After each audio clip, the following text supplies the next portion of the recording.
I would say. One of the, let me tease out our sister Charlotte before we take the next step.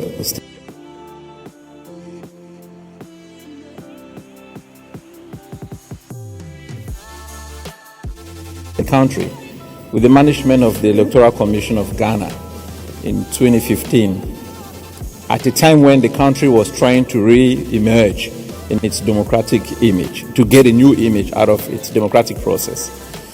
You managed very successfully, I would say, one of the examples of how elections should be run on this continent. We celebrated you back then, but I must say, I am sure that in those moments, there must have been a time when behind closed doors, you received some phone calls you didn't want to receive.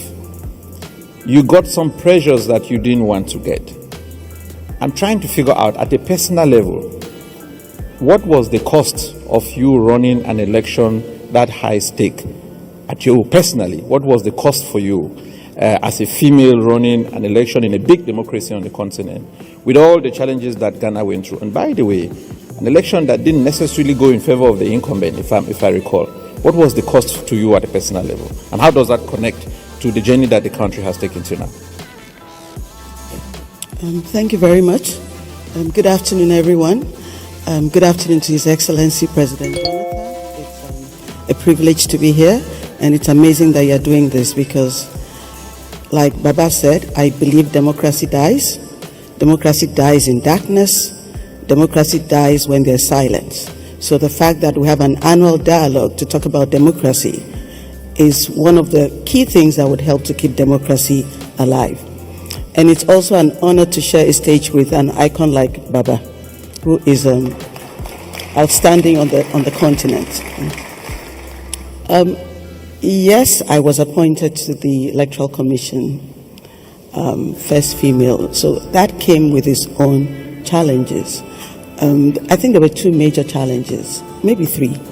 Being female, I was told directly by several people that it was not a job for a female. Even my own father expressed the same fear. It was like, this is not a job for a woman. A lot of people thought I was too young, especially because I was coming after a legendary figure, Dr. Farijan, who had been there for more than 20 years. So the ageism, the sexism created their own problems.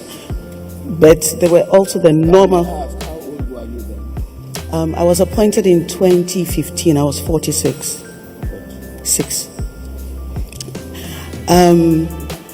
There are the usual troubles that come with chairing an electoral commission. I don't think those ones were unexpected.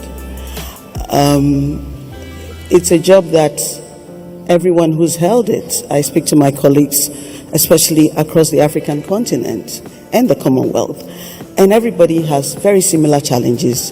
There's misinformation, there's lies, there's attacks on everything you do. That kind of comes with the territory, so it's almost to be expected. But I think when you're a woman, it can take a different dimension. In terms of personal costs, I wouldn't say the phone calls and the pressure were the issues. Most people know I'm quite stubborn. So the kind of calls you think I received, I probably did not even receive because they knew I would not be amenable. The cost was really on a very personal level. Attacks on my family, concerns about the safety of my children and my wider family. There were a lot of lies, and so the whole fabric of the family was affected. It's either they were worrying for themselves or they were constantly worrying about your own safety. My dad was still alive at the time, so that created other challenges. There was a time that a political party mob surrounded my dad's house, that they were going to burn it down because of actions they felt I had taken. So those were the kinds of personal pressures that as a woman, as a mother, as a daughter, as a wife, as a sister, you have to deal with. So those ones were more worrying than the pressure of people calling you to say do this. I mean, if they say do it and it's not in line with the law, it's an easy answer. I won't do it. because it's not in line with the law. So that didn't really bother me too much. No. Thank you very much. Is the continent suffering from a crisis of institutions, or as somebody would say, a crisis of strong men?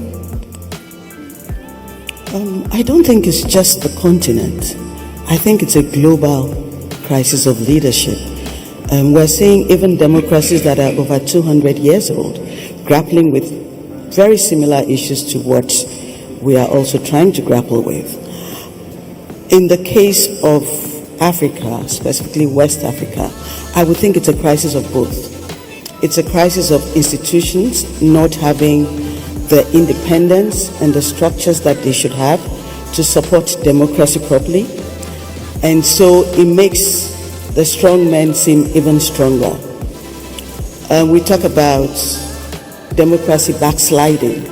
And yes, it is. All the statistics, the data shows that democracy is backsliding in Africa. But why is it backsliding? It's the same old issues. It's manipulation of constitutions. It's the clamping down, closing down of the civic space. It's flawed elections, or elections that the people, the voters, do not accept as credible elections. And so we've had several cases where observers would even sign off elections, and then the country is going into crisis because the people do not accept the results, and it becomes a coup. We've had people trying to extend tenure through constitutional manipulation. メモしてメモしてメモしてメモしてメモしてメモして。それをやめて。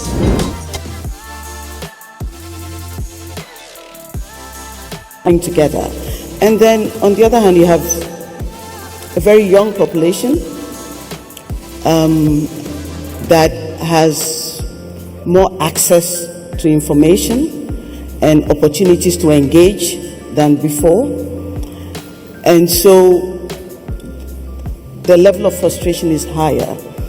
And when you have young people who are facing unemployment and they feel disengaged from society, Baba talked about inclusion. They don't feel included after election day. We should expect very high levels of frustration.